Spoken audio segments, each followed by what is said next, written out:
ಓಂ ಶಾಂತಿ.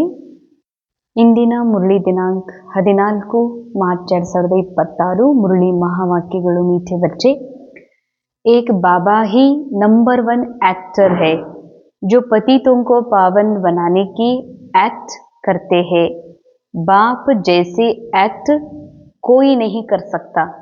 ಮಧುರ ಮಕ್ಕಳೇ, ಒಬ್ಬ ತಂದೆ ನಂಬರ್ 1 ಆಕ್ಟರ್ ಆಗಿದ್ದಾರೆ. ಯಾರು ಪತಿತರನ್ನ ಪಾವನ ಮಾಡುವಂತಹ ಆಕ್ಟಿಂಗ್ ಮಾಡ್ತಾರೆ. ಬಾಬಾರವರ ಹಾಗೆ ಪರಮಾತ್ಮನಂತಹ ಯಾವ ಆಕ್ಟರ್ನೂ ಇರೋದಕ್ಕೆ ಸಾಧ್ಯವಿಲ್ಲ. ಎಷ್ಟು ಸುಂದರ ಕ್ಲಿಯರ್ ಆಗಿರುವಂಥ ಮಹಾವಾಕ್ಯ. ಪರಮಾತ್ಮನೂ ಕೂಡ ಈ ನಾಟಕದಲ್ಲಿ ಒಬ್ಬ ಆಕ್ಟರ್ ಆಗಿ ಬಂದಿದ್ದಾರೆ. ಅವ್ರ ಆಕ್ಟಿಂಗ್ ಒಳಗ ಅವ್ರು ಮಾಡೋ ಕೆಲಸ ಏನು ಅಂತಂದ್ರೆ ಪತಿತರನ್ನ ಪಾವನ್ ಮಾಡೋದು. ಪತಿತರನ್ನ ಪಾವನ್ ಮಾಡೋದು ಆಕ್ಟಿಂಗ್ ಮಾತ್ರ. ಯಾಕಂದ್ರೆ ಆತ್ಮ ಬಾಪ್ ಸಮಾನ್ ಎವರ್ ಪ್ಯೂರ್ ಇದೆ.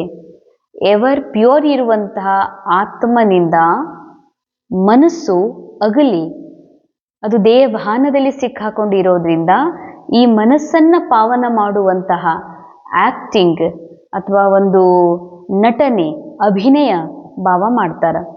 ಅಂದ್ರೆ ಪರಮಾತ್ಮ ಈ ನಾಟಕದಲ್ಲಿ ಬರುವುದು ಅಭಿನಯಕ್ಕಾಗಿ. ನಾವು ಕೂಡ ಆತ್ಮರು ಈ ನಾಟಕದಲ್ಲಿ ಬಂದದ್ದು ಅಭಿನಯ. 4 ಯುಗಗಳಲ್ಲಿ ನಾವೆಲ್ಲ ಮಾಡ್ತಾ ಇರೋದು ಕೇವಲ ಅಭಿನಯ ಮಾತ್ರ.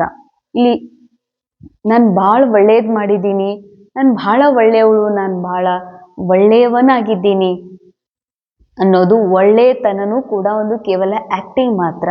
ಬಾಕಿ ಯಾರು ಕೆಟ್ಟದ್ದು ಮಾಡ್ತಾ ಇದ್ದಾರ ಅವು ಆತ್ಮ ಕೆಟ್ಟದ್ದಿಲ್ಲ.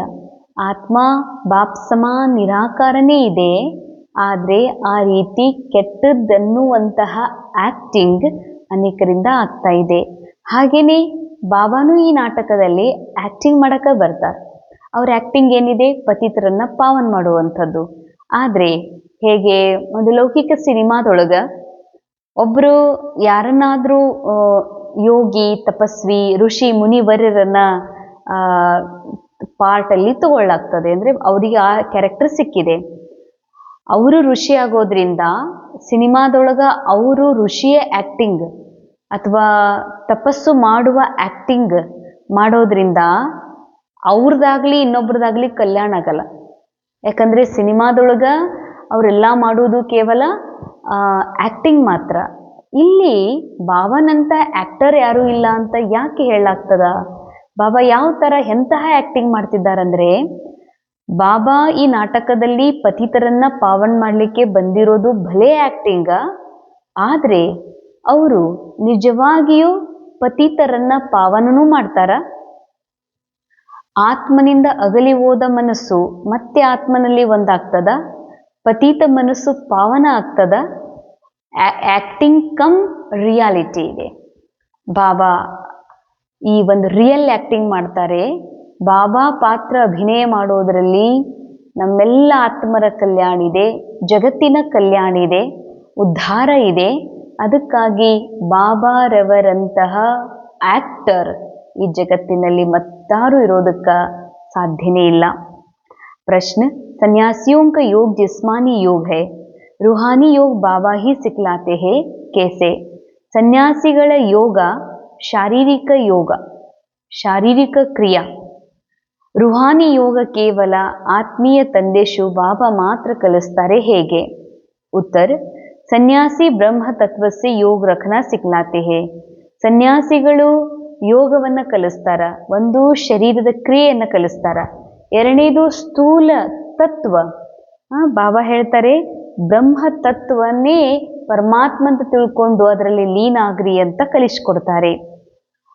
ವಹ ತೋ ರೆಹನೆ ಕಾ ಸ್ಥಾನ ಹೇನಾ, ಇರುವ ಸ್ಥಾನ ಅದು. ಮನೆ ಬೇರೆ, ಮನೆಯೊಳಗೆ ಇರುವವರು ಬೇರೆ. ಮನೆಯನ್ನೇ ಮನೆ ಯಜಮಾನ್ ಅಂತ ತಿಳ್ಕೊಂಡು ನೀ ನೆನಪು ಮಾಡು, ಪ್ರೀತಿ ಮಾಡು ಅಂತಂದ್ರ ಅದು ಸಂಬಂಧ, ಕನೆಕ್ಷನ್, ಜೋಡಣೆ ಆಗ್ಲಿಕ್ಕೆ ಹೆಂಗ್ ಸಾಧ್ಯ ಇದೆ? ಕನೆಕ್ಷನೇ ಇಲ್ಲ ಅಂದಮೇಲೆ ಪಾಪ ತೊಳಿತದ ಹೆಂಗ? ಕನೆಕ್ಷನೇ ಇಲ್ಲ ಅಂದಮೇಲೆ ಪ್ರಾಪ್ತಿ ಹೆಂಗಾಗ್ತದ? ಅದಕ್ಕೆ ಸನ್ಯಾಸಿಗಳು ಪರಂಧಾಮವನ್ನೇ, ಮಹಾತತ್ವವನ್ನೇ ಪರಮಾತ್ಮ ಅಂತ ತಿಳ್ಕೊಂಡು ಅದರ ಜೊತೆಗೆ ಯೋಗವನ್ನು ಇಡ್ಲಿಕ್ಕೆ ಹೇಳಿದ್ರು. ತೋ ವಹ ಜಿಸ್ಮಾನಿ ಯೋಗ ಹೋಗಯನಾ, ಅದು ಒಂದು ಸ್ಥೂಲ್. ಪರಂಧಾಮ ಸ್ಥೂಲ್, ಭಲೇ ಸೂಕ್ಷ್ಮ ಇದೆ. ಭಲೆ ಕಣ್ಣಿಗೆ ಕಾಣುವುದಿಲ್ಲ, ಆದ್ರ ಆತ್ಮ ಅಂತೂ ಅಲ್ಲ, ಪರಮಾತ್ಮ ಅಂತೂ ಅಲ್ಲ. ಅಂದಮೇಲೆ ಇರುವ ಸ್ಥಾನ ಅದು. ಇರುವ ಸ್ಥಾನಕ್ಕ ಜಿಸ್ಮಾನಿ ಯೋಗ ಅಂತ ಹೇಳ್ತಾರೆ ಬಾಬಾ. ತತ್ವಕ್ಕೂ ಸುಪ್ರೀಂ ನಹಿ ಕಹಾ ಜಾತ. 6ನೇ ಮಹಾತತ್ವ ಅಂತ ಹೇಳ್ತದೆ ಪರಮಧಾಮಕ. ತತ್ವನೇ ಅಲ್ಲ, ಬಹಳ ಸೂಕ್ಷ್ಮ ಇದೆ. ಆದರೆ ತತ್ವಕ್ಕೆ ಸುಪ್ರೀಂ ಅಂತ ಪರಮ್ ಅಂತ ಹೇಳೋದಿಲ್ಲ. तुम बच्चे सुप्रीम रूह से योग लगाते, इसीलिए तुम्हारा योग रूहानी योग है.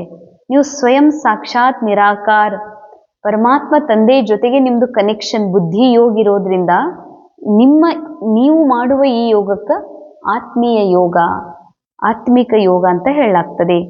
ಯಹ ಯೋಗ ಬಾಬಾ ही सिखला सकते, दूसरा कोई भी सिखला न सके, क्योंकि वही तुम्हारा रूहानी बाबा है. ಈ ಯೋಗವನ್ನ, ಈ ಕನೆಕ್ಷನ್ ಡೈರೆಕ್ಟ್ ಈಶ್ವರನ ಜೊತೆಗೆ ಬುದ್ಧಿಯೋಗ ಜೋಡಿಸುವಂಥದ್ದು ಕೇವಲ ಈಶ್ವರ ಪರಮಾತ್ಮ ಮಾತ್ರ ಹೇಳ್ತಾರೆ. ಪರಮಾತ್ಮ ಬಿಟ್ಟು ಇಂತಹ ಯೋಗವನ್ನ ಬೇರೆ ಯಾವ ಮನುಷ್ಯಾತ್ಮರು ಕಲಿಸಿಕೊಳ್ಳಿಕ್ಕೆ ಸಾಧ್ಯವಿಲ್ಲ. ಅದಕ್ಕಾಗಿ ಬಾಬಾ ಕಲಿಸುವಂಥ ಯೋಗಕ್ಕೆ ರುಹಾನಿ ಯೋಗ ಅಂತ ಹೇಳಲಾಗ್ತದೆ. ಇಂದಿನ ಮುರಳಿಯ ಮುಖ್ಯ ಸಾರ, ಸಚ್ಚೆ ಸಚ್ಚೆ ಆಶಿಕ್ ಬನ್ हाथों से काम करते बुद्धि से माशूक को याद करने की प्रैक्टिस करनी है. ಸತ್ಯ ಸತ್ಯ ಆಶಿಕರಾಗಿ ಕೈಯಿಂದ ಕೆಲಸ ಮಾಡ್ತಾ ಇದ್ರು, ಬುದ್ಧಿಯಿಂದ ಪಿತಾ ಪರಮಾತ್ಮ ಪ್ರಿಯತಮನನ್ನು ನೆನಪು ಮಾಡುವಂತಹ ಪ್ರಾಕ್ಟೀಸ್ ಅನ್ನ ಮಾಡ್ರಿ. ಬಾಬಾ ಕಿ ಯಾದ್ ಸೆ ಹಮ್ ಸ್ವರ್ಗವಾಸಿ ಬನ್ ರಹೆ ಹೇ, ಇಸ್ ಖುಷಿ ಮೇ ರೆಹನಾ ಹೇ. ನಾವು ಬಾಬಾರವರ ನೆನಪಿನಿಂದ ಸ್ವರ್ಗವಾಸಿ ಅಂದ್ರೆ ಮನಸ್ಸಿನ ಮಾತಿದು. ಮನಸ್ಸು ಇಲ್ಲಿವರೆಗೆ ನರಕದ ಅನುಭವ ಮಾಡ್ತಾ ಇತ್ತು, ಮನುಷ್ಯತ್ವದ ಅನುಭವ ಮಾಡ್ತಾ ಇತ್ತು. ಮನುಷ್ಯತ್ವ ಅಂದ್ರೆ ಒಂದಿಲ್ಲ ಒಂದಿನ ಸಾಯುವುದೈತಲ್ಲ, ಸಾಯ್ಬೇಕಲ್ಲ, ಹೋಗ್ಬೇಕಲ್ಲ, ಇದು ನಮ್ಮನ್ನು ಬಿಟ್ಟು ಹೋಗುದ, ನಾವು ಒಂದಿಲ್ಲ ಒಂದು ದಿನ ಈ ಜಗತ್ತಿನಿಂದ ಅಗಲೋರೆ ಅಂದ್ರ ನೋವಿನ, ವಿಷಾದದ, ವಿರಹದ ಅನುಭವದಲ್ಲಿರ್ತಿತ್ತು. ಇದಕ್ಕಂತಾರ ಮನುಷ್ಯ ಭಾವ. ಈಗ ಸ್ವರ್ಗಕ್ಕೆ ಹೋಗೋದು ಅಂದ್ರೆ ಬಾಬಾ ಹೇಳ್ತಾರೆ, ಎಂದೂ ಸಾಯದಂತಹ ಅವಿನಾಶಿಯಾಗಿರುವ ಸದಾ ಸಮಾನತೆ ಉಳ್ಳಂತಹ ಸ್ಥಿತಿಯೇ ಸ್ವರ್ಗಿಕ ಸ್ಥಿತಿಯಾಗಿದೆ. ಅಂದಮೇಲೆ ಸದಾ ನೆನಪಿರ್ಲಿ, ನಾವು ಸ್ವರ್ಗಕ್ಕೆ ಹೋಗ್ತಾ ಇದ್ದೀವಿ ಅಂತ ಇದೇ ಖುಷಿಯಲ್ಲಿ ನಶೆಯಲ್ಲಿ ಇರಬೇಕಾಗಿದೆ. सेकेंड पॉइंट, सूर्यवंशी डिनाइस्टी में तख्त नशीन बनने के लिए माता पिता को पूरा पूरा फॉलो करना है. सूर्यवंशी ಡಿನಾಯಸ್ಟಿಯಲ್ಲಿ, ರಾಜಧಾನಿಯಲ್ಲಿ ತಖ್ತ ನಶೀನ್ ಆಗಬೇಕು ಅಂದರೆ, ಸಿಂಹಾಸನ ಅಧಿಕಾರಿ ಆಗಬೇಕಂದ್ರೆ ಮಾತಾಪಿತರನ್ನ ಪೂರ್ಣ ಫಾಲೋ ಮಾಡ್ರಿ. ಸೂರ್ಯವಂಶಿ ಡಿನಾಯಸ್ಟಿ, ಸೂರ್ಯನ ಸಮಾನ ಇರುವುದು ಆತ್ಮ. ಶುಭ ಬಂತು ಸೂರ್ಯನ ಸಮಾನ ಅದಾರ, ಹಾಗೆ ಮೂಲ ನಿರಾಕಾರ ಆತ್ಮ ಸೂರ್ಯನ ಸಮಾನ ಇದೆ. ಸೂರ್ಯವಂಶಿ ಡಿನಾಯಸ್ಟಿ ಅಂದ್ರೆ ಸತ್ಯುಗದ ಒಂದು ರಾಜಧಾನಿಯಲ್ಲಿ, ಸ್ಥೂಲ ಜಗತ್ತಿನೊಳಗ ಏನ್ ಏಕತೆ ಇದೆ, ಪರಸ್ಪರ ಪ್ರೇಮ ಇದೆ, ಪರಸ್ಪರ ಆತ್ಮೀಯ ಸ್ಥಿತಿ ಇದೆ. ಅದು ಇದೇ ಸಮಯದಲ್ಲಿ ಮನಸ್ಸು ಯಾವುದು ಆತ್ಮನಿಂದ ಅಗಲಿ ಹೋಗಿದೆಯೋ ಅದು ಪುನಃ ಆತ್ಮನ ಮೂಲ ಸ್ಥಿತಿಯಲ್ಲಿ ಬಂತು ಅಂದ್ರೆ ಅದೇ ಸೂರ್ಯವಂಶಿ ಮನೆತನ. ಈ ಸೂರ್ಯವಂಶಿ ಮನೆತನದಲ್ಲಿ ಈ ಮನಸ್ಸು ಕೂಡ ರಾಜನ ಸ್ಥಾನದ ಅನುಭವ ಮಾಡಬೇಕು, ಹೃದಯ ಸಿಂಹಾಸನಾಧಿಕಾರಿ ಆಗಬೇಕು ಅಂತಂದ್ರೆ ಮಾತಾಪಿತರನ್ನ ಪೂರ್ಣ ಫಾಲೋ ಮಾಡಬೇಕಾಗಿದೆ. ಬಾಪ್ ಸಮಾನ್ ನಾಲೆಜ್ಫುಲ್ ಬನ್ ಸಬ್ಕೋ ರಾಸ್ತಾ ಬತಾನಾ ಹೇ, ತಂದೆ ಸಮಾನ ಜ್ಞಾನಿ ಸಂಪೂರ್ಣ ಯೋಗಿಯಾಗಿ ಎಲ್ಲರಿಗೂ ದಾರಿಯನ್ನ ತೋರಿಸ್ಬೇಕಾಗಿದೆ. ಎಲ್ಲರಿಗೂ ಅಂದ್ರೆ ಎಷ್ಟೆಲ್ಲ ಮಾನವಾತ್ಮರಿದ್ದಾರೆ ಅವರಿಗೆ ಸತ್ಯದ ದಾರಿಯನ್ನ ತೋರಿಸೋದು ಒಂದು ಸೂಕ್ಷ್ಮ ಪುರುಷಾರ್ಥ. ಅಂದ್ರೆ ಎಲ್ಲರೂ ಅಂದ್ರೆ ಮನಸ್ಸಿನಲ್ಲಿ ಅನೇಕ ಜನ್ಮದ ಅನೇಕ ವಿಚಾರಗಳದಾವ, ಅವರೇ ಎಲ್ಲರೂ. ಯಾಕಂದ್ರೆ ಅವ್ರು ಬೇರೆಯವರು, ನಾ ಆತ್ಮ ಫಸ್ಟ್ ಪರ್ಸನ್, ಬೇರೆಯವರು ಅಂದ್ರೆ ಈ ಮನಸ್ಸು. ಯಾಕಂದ್ರೆ ನಾ ಆತ್ಮ ಮನಸ್ಸಿಗೆ ಮಾಲಿಕ್ಕಿದ್ದೀನಿ. ಮನಸ್ಸೇನಿದೆ, ಮನಸ್ಸಿನ ವಿಚಾರಗಳೇನದಾವ, ಇವು ಎಲ್ಲವುಗಳಿಗೂ ತಿಳಿಸ್ಬೇಕಾಗಿದೆ. ನಾನು ಮನಸ್ಸು ಅಲ್ಲ, ಮನುಷ್ಯನೂ ಅಲ್ಲ, ದೇಹನೂ ಅಲ್ಲ, ನಾನು ನಿರಾಕಾರ ಆತ್ಮ ಇದ್ದೀನಿ ಅನ್ನುವಂಥದ್ದು. ಈ ದಾರಿಯನ್ನ ತೋರಿಸ್ರಿ ಅಂತಾರೆ ಬಾಬಾ. वरदान, ताज और तिलक को धारण कर बाप दादा के मददगार बनने वाले दिल तख्त नशीन भವ. ಕಿರೀಟ ಹಾಗೂ ತಿಲಕವನ್ನ ಧಾರಣೆ ಮಾಡಿಕೊಂಡು, ಕಿರೀಟ ಅಂದ್ರೆ ಒಂದು ಪವಿತ್ರತೆ, ಶಕ್ತಿ, ಪ್ರಕಾಶ. ತಿಲಕ ಅಂದ್ರೆ ನಾ ಆತ್ಮ ಆಗಿರುವ ಸ್ಮೃತಿ. ಇದನ್ನ ಧಾರಣೆ ಮಾಡಿಕೊಂಡು ಬಾಪ್ ದಾದಾರವರಿಗೆ ಸದಾ ಸಹಯೋಗಿ ಆಗುವಂತಹ ಹೃದಯ ಸಿಂಹಾಸನ ಅಧಿಕಾರಿಗಳು ಆಗ್ರಿ. जब कोई तख्त पर बैठते हैं तो तिलक और ताज उनकी निशानी होती है. ಸಿಂಹಾಸನ ಮೇಲೆ ಕುಂತಾಗ ಹೇಗಿರ್ತಾನೆ ರಾಜ, ಜರೂರ್ ಕಿರೀಟ ಇರ್ತದ, ಜರೂರ್ ಹಣೆ ಮೇಲೆ ಒಂದು ರಾಜನಾಗಿರುವ ತಿಲಕ ಸಿಂಧೂರ ಇರ್ತದ. ऐसे जो दिल तख्त नशीन है उनके मस्तक पर सदैव अविनाशी आत्मा की स्थिति का तिलक दूर से ही चमकता हुआ नजर आता है. ಯಾರು ನಿಜವಾಗಿಯೂ ಸೂರ್ಯವಂಶಿ ಮನೆತನ ನಿರಾಕಾರ ಆತ್ಮ ರಾಜನ ಸ್ಥಾನದಲ್ಲಿ ಮನಸ್ಸಿರ್ತದೋ ಅಂಥವರ ಮಸ್ತಕದ ಮೇಲೆ ನಿಜವಾಗಿಯೂ ಹೊಳಪು ಹೊಳಿತಾ ಇರ್ತದೆ, ವಿನಾಶಿ ಒಂದು ಹೊಳಪು ಹೊಳಿತಾ ಇರ್ತದೆ.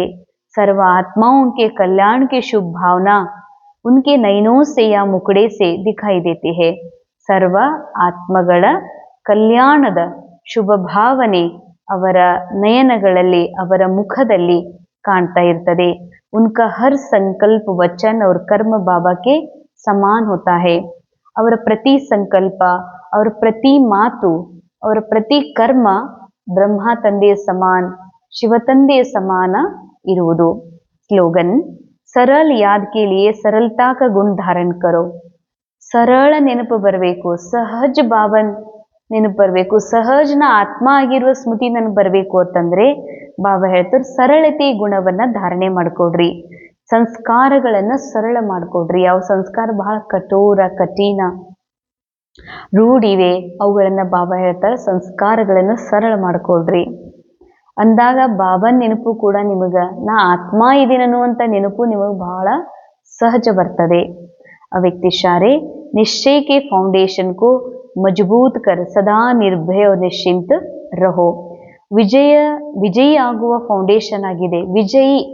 ವಿಜಯಿ ಅಂದ್ರೆ ಪ್ರತಿಯೊಂದು ಪರಿಸ್ಥಿತಿಯ ಮೇಲೆ ವಿಜಯಿ. ಪರಿಸ್ಥಿತಿಯ ಮೇಲೆ ವಿಜಯಿ ಅಂದ್ರೆ ಪರಿಸ್ಥಿತಿ ಡ್ರಾಮಾ ಆಗಿದೆ, ನಾನು ನಿರಾಕಾರ ಆತ್ಮ, ಪರಿಸ್ಥಿತಿ ಬದಲಾವಣೆಯನ್ನು ಹೊಂದಿದೆ, ನಾ ಆತ್ಮ ಸ್ಥಿರ ಇದ್ದೀನಿ. ಹೀಗೆ ಪ್ರತಿ ಮಾತು ಪ್ರತಿಯೊಂದು ಪರಿಸ್ಥಿತಿ ಸಮಸ್ಯೆಗಳು ಅವು ಎಲ್ಲವುಗಳಲ್ಲಿ ವಿಜಯ ಆಗ್ಬೇಕಂದ್ರೆ ಏನ್ ಬೇಕು? ನಿಶ್ಚಯ ಬೇಕು. ಏನಂತ? ಇದೆಲ್ಲ ಡ್ರಾಮಾ. ಈ ಡ್ರಾಮಾದಿಂದಲೂ ಅತಿ ಶ್ರೇಷ್ಠವಾದಂತಹ ಪರಿಯಾಗಿರುವಂತಹ ನಾನು ನಿರಾಕಾರ ಆತ್ಮ ಇದ್ದೀನಿ ಅನ್ನುವಂಥದ್ದು ನಿಶ್ಚಯ ಬೇಕು. ಇದೇ ಫೌಂಡೇಶನ್ ಅಂತಾರೆ ಬಾಬಾ. ಫೌಂಡೇಶನ್ ಪಕ್ಕಾ ಇತ್ತು ಅಂದ್ರೆ ಬಿಲ್ಡಿಂಗ್ ಯಾರು ಅಲುಗಾಡಿಸ್ಲಿಕ್ಕೆ ಸಾಧ್ಯವಿಲ್ಲ. ನಿಶ್ಚಿಂತಿರ್ತೀರಿ. ಹಂಗಾದ್ರ ಜೀವನದಲ್ಲಿ ಹೆಂಗಿರ್ತೀರಿ? ನಿಶ್ಚಿಂತ. ಲೇಕಿನ್ ಸಿರ್ಫ್ ಬಾಬಾ ಮೇ ನಿಶ್ಚಯ ನಹಿ. ಮತ್ತು ಬಾಬಾ ಹೇಳ್ತಾರೆ ಕಂಟಿನ್ಯೂ ಸಿರೀಸ್. ನಿನ್ನೆ ಮೊನ್ನೆನೂ ಬಾಬಾ ಹೀಗೆ ಹೇಳಿದ್ರು, ಕೇವಲ ಬಾಬನ್ ನಾವು ನಂಬುತ್ತೀನಿ ಇಲ್ಲ, ಬಾಬನ್ ಮೇಲೆ ನಿಶ್ಚಯ ಅಷ್ಟೇ ಅಲ್ಲ, ತಮ್ಮ ಮೇಲೂ ನಿಶ್ಚಯ ಬೇಕು. ತಮಗೆ ತಾವು ನಾ ಕಮ್ಜೋರ್ ಇದ್ದೀನಿ, ನಾವೆಲ್ಲ ಹಿಂದುಳಿದವರು ಅಂತಾಗ್ಲಿ ಅಥವಾ ಅಭಿಮಾನ ಆಗ್ಲಿ ಇಲ್ಲ. ನಾ ಬಾಪ್ ಸಮಾನ್ ನಿರಾಕಾರ ನಿರಹಂಕಾರಿ ನಿರ್ವಿಕಾರಿ ಆತ್ಮ ಇದೇನೆ ಅನ್ನುವಂಥದ್ದು ಸ್ವಯಂ ಮೇಲೂ ಪೂರ್ಣ ನಿಶ್ಚಯ ಬೇಕು. ಹಾಗೂ ಡ್ರಾಮಾ ಮೇ ನಿಶ್ಚಯ. ಇದೊಂದು ನಾಟಕ ಮಾತ್ರ, ಇದು ಯಾವುದು ರಿಯಲ್ ಅಲ್ಲ, ಇದು ನಾಟಕ ಅನ್ನುವಂಥದ್ದು ಕೂಡ ನಿಶ್ಚಯ ಬೇಕು. ವಾಹ ಡ್ರಾಮಾ ವಾಹ. ಅದಕ್ಕೆ ಡ್ರಾಮಾ ನಿಯತಿ ಈ ನಾಟಕವನ್ನು ಎಷ್ಟು ಸುಂದರವಾಗಿ ಸೃಷ್ಟಿಸಿದೆ. ಅದಕ್ಕೆ ವಾಹ ಡ್ರಾಮಾ ವಾಹ ಅಂತ ಹೇಳಬೇಕು. ಅಗರ್ ಡ್ರಾಮಾ ಮೇ ನಿಶ್ಚಯ ಹೋಗಾ ತೋ ಅಕಲ್ಯಾಣ ಕಿ ಬಾತ್ ಭಿ ಕಲ್ಯಾಣ ಮೇ ಬದಲ್ ಜಾಯೇಗಿ. ಇಂಥ ಗುಹೆ ರಹಸ್ಯ. ಒಂದು ವೇಳೆ ನಿಮ್ಗೆ ನಾಟಕದ ಮೇಲೆ ವಿಶ್ವಾಸ ಇದೆ ಅಂದ್ರ, ನಾಟಕದ ಮೇಲೆ ನಿಶ್ಚಯ ಇದೆ, ಹೌದಿದು ನಾಟಕ ಅಂತ, ನಾಟಕದಲ್ಲಿ ಏನಿದೆ? ಅಕಲ್ಯಾಣ ಇದೆ. ಅಕಲ್ಯಾಣನು ಕಲ್ಯಾಣದಲ್ಲಿ ಪರಿವರ್ತನೆ ಆಗ್ತದ. ಅದು ಲಾಸ್ ಇದೆ ಅಂದ್ರೆ ಲಾಭದಲ್ಲಿ ಪರಿವರ್ತನೆ ಆಗ್ತದ. ಸಮಸ್ಯೆ ಅದಂದ್ರೆ ನಿವಾರಣೆಯೊಳಗೆ ಪರಿವರ್ತನೆ ಆಗ್ತದೆ. ಅವಶ್ಯ ಆಗ್ತದೆ. ಆದ್ರೆ ಏನ್ ನಿಶ್ಚಯ ಇರಲಿ? ಡ್ರಾಮಾ ಇದೆಲ್ಲ ನಡೀತಾ ಇರೋದು, ಕಾಣ್ತಾ ಇರೋದು, ನಾ ಕೇಳಿಸ್ಕೊಳ್ತಾ ಇರೋದು, ಇದು ಕೇವಲ ಡ್ರಾಮಾ ಮಾತ್ರ. ನಾ ಆತ್ಮ ಕೇಳಿಸ್ಕೊಳ್ಳೋದಿಲ್ಲ, ನಾ ಆತ್ಮ ಏನೂ ಮಾಡೋದಿಲ್ಲ. ಯಾಕಂದ್ರೆ ನಾ ಅಕರ್ತ ಅಭೋಕ್ತ ಅಸೋಚತ ನಿರಾಕಾರ ಆತ್ಮ ಇದ್ದೇನೆ. ಬಾಕಿ ಇದೆಲ್ಲವೂ ಡ್ರಾಮಾದ ಪಾತ್ರ ಇದೆ. ಈ ಸತ್ಯ ಈ ನಿಶ್ಚಯ ಯಾರಿಗಿದೆಯೋ ಅಕಲ್ಯಾಣನು ಕೂಡ ಅವರ ಜೀವನದಲ್ಲಿ ಕಲ್ಯಾಣವಾಗಿ ಪರಿವರ್ತನೆ ಆಗ್ತದೆ. ಓಂ ಶಾಂತಿ. ನಾನು ನಿರಾಕಾರ ಆತ್ಮ ಈ ಸೃಷ್ಟಿ ನಾಟಕದಲ್ಲಿ ಪಾತ್ರವನ್ನು ಅಭಿನಯ ಮಾಡಲು ಬಂದಿರುವೆ. ಪರಂಧಾಮ ಒಂದು ಮಹಾತತ್ವವಾಗಿದೆ. ತತ್ವವು ಸುಪ್ರೀಂ ಆಗಲು ಸಾಧ್ಯವಿಲ್ಲ. ತತ್ವದ ಜೊತೆಗೆ ಯೋಗವನ್ನಿಡುವುದರಿಂದ ನನಗೆ ಯಾವ ಪ್ರಾಪ್ತಿಯೂ ಆಗಲಾರದು. ನನ್ನೆಲ್ಲ ಪ್ರಾಪ್ತಿಗೆ ಆಧಾರ ಪರಮಾತ್ಮ ತಂದೆಯ ಜೊತೆಗಿನ ಶ್ರೇಷ್ಠ ಮಧುರ ಪವಿತ್ರ ಸಂಬಂಧವಾಗಿದೆ. ಹೀಗಾಗಿ ನನ್ನ ಕನೆಕ್ಷನ್, ನನ್ನ ಸರ್ವ ಸಂಬಂಧ ಒಬ್ಬ ನಿರಾಕಾರ ತಂದೆ ಜೊತೆಗಿದೆ. ತತ್ವದ ಜೊತೆಗಲ್ಲ, ವ್ಯಕ್ತಿಯ ಜೊತೆಗಲ್ಲ, ಕೇವಲ ನಿರಾಕಾರ ತಂದೆ ಜೊತೆಗೆ. ಯಾಕೆಂದರೆ ಒಂದು, ಈ ನಾಟಕದಲ್ಲಿ ನಾನು ನಿರಾಕಾರ ಆತ್ಮ ಸತ್ಯನಾಗಿರುವೆ. ಇನ್ನೊಂದು, ನಿರಾಕಾರ ಪಿತಾ ಪರಮಾತ್ಮನು ಮಾತ್ರ ಸತ್ಯವಾಗಿರುವವರು. ಬಾಕಿ ಇಲ್ಲಿ ಕೇಳುತ್ತಿರುವುದು, ನೋಡುತ್ತಿರುವುದೆಲ್ಲವೂ ಡ್ರಾಮಾ ಆಗಿದೆ. ಮಾಡಲ್ಪಟ್ಟ ಪ್ರೀ ರೆಕಾರ್ಡೆಡ್ ಕೇವಲ ಡ್ರಾಮಾ ಮಾತ್ರ. ಇಲ್ಲಿ ನಡೆಯುವ ಒಳ್ಳೆಯ ಘಟನೆಗಳೂ ಸತ್ಯವಲ್ಲ, ಕೆಟ್ಟ ಘಟನೆಗಳೂ ಸತ್ಯವಲ್ಲ, ಸುಖವೂ ಸತ್ಯವಲ್ಲ, ಈ ನಾಟಕದಲ್ಲಿರುವ ದುಃಖವೂ ಸತ್ಯವಲ್ಲ. ಕೇವಲ ನಾಟಕ. ಈ ಸುಖ ದುಃಖದ ನಾಟಕದಿಂದ ಪರೆಯಾಗಿರುವ ಸುಖ ಸ್ವರೂಪ, ಶಾಂತಿ ಸ್ವರೂಪ ಆತ್ಮ ನಾನು. ಓಂ ಶಾಂತಿ.